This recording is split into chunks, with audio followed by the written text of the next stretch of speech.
മകരവിളക്കിനുള്ള സുരക്ഷാ ക്രമീകരണങ്ങൾ പൂർണ്ണമെന്ന് Sabarimala police chief coordinator ADGP S. Sreejith.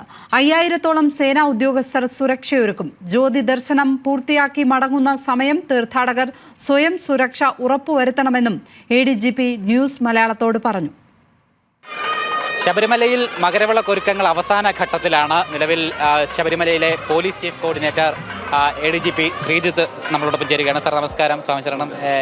എത്രത്തോളമായി ഒരുക്കങ്ങളെല്ലാം അതിൻ്റെ പൂർണ്ണതയിലാണ്. അപ്പോൾ അതിൻ്റെ ഫലപ്രാപ്തി നാളെ വൈകുന്നേരം ഈ ജ്യോതി ദർശനം കഴിഞ്ഞ് ആൾക്കാരെല്ലാവരും, അതായത് ഈ തീർത്ഥാടകരെല്ലാവരും സുഗമമായ ജ്യോതി ദർശനം കഴിഞ്ഞ് സ്വവസതികളിൽ എത്തുന്നിടത്ത് ആണ് ഞങ്ങളുടെ ഒരു വിജയം ഞങ്ങൾ കാണുന്നത്. അപ്പോൾ അതിന് അവരുടെ സഹകരണം പൂർണ്ണമായും നമുക്ക് ആവശ്യമുണ്ട്.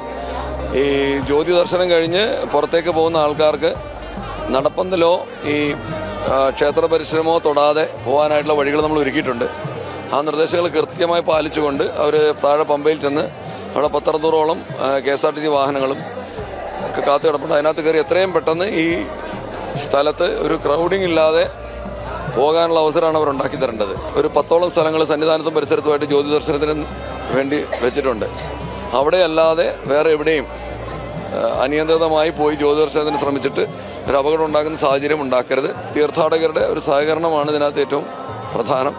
മാധ്യമങ്ങൾ ഇത് പരമാവധി എല്ലാ സംസ്ഥാനങ്ങളിലുള്ള തീർത്ഥാടകർക്ക് എത്തിക്കണം. അപ്പം നാളെ വൈകുന്നേരത്തോടുകൂടി രാത്രി ഒരു 10-11 മണിയോടുകൂടി ഈ എക്സോഡസ് പൂർണ്ണമായി കഴിഞ്ഞാൽ നമുക്ക് വലിയൊരു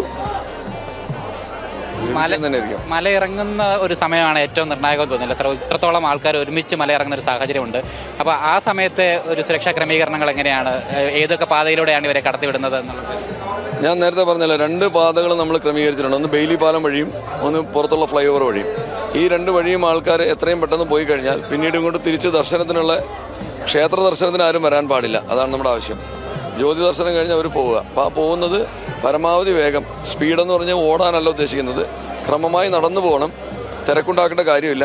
അവിടെ വഴിയിൽ പോലീസ് അധികൃതർ പറയുന്നത് എന്താണോ അത് കൃത്യമായി പാലിക്കണം എന്നുള്ളതാണ് നമ്മുടെ ആവശ്യം. അത് അങ്ങനെ പാലിച്ച് നാളെ പോയി കഴിഞ്ഞാൽ ഈ ജ്യോതി ദർശനം കഴിഞ്ഞൊരു 3-4 മണിക്കൂറിനകത്ത് നമുക്ക് തീർത്ഥാടനം വിജയപ്രദമായിരുന്നു എന്ന് പറയാൻ സാധിക്കും. സ്വാമിയപ്പൻ റോഡ് വഴി മാത്രമായിരിക്കും കടത്തുക, അതോ കാനവാദ വഴി തിരിച്ചിറങ്ങാൻ സമ്മതിക്കുമോ? നമുക്ക് അത് നാളത്തെ തിരക്കിനനുസരിച്ച് നമ്മൾ അവിടെ ഇപ്പം ആദ്യം പറഞ്ഞ രീതിയിലാണ്. പക്ഷേ അത് കഴിഞ്ഞിട്ട് ബാക്കിയുള്ള കാര്യങ്ങൾ അപ്പം ആ ഒരു വസ്തുനിഷ്ഠമായ വിലയിരുത്തലിന് ശേഷം അപ്പം തീരുമാനമെടുക്കാം. എത്ര സുരക്ഷാ ഉദ്യോഗസ്ഥരുണ്ട് സാർ പോലീസിൻ്റെ മറ്റ് സേനകളുടെ? 5000 പേരാണ് നമ്മളിവിടെ നിയോഗിക്കപ്പെട്ടിരിക്കുന്നത്. അതുകൂടാതെ 1440-ഓളം ആൾക്കാർ തിരുവാഭരണ ഘോഷയാത്രയുടെ കൂടെയുമുണ്ട്.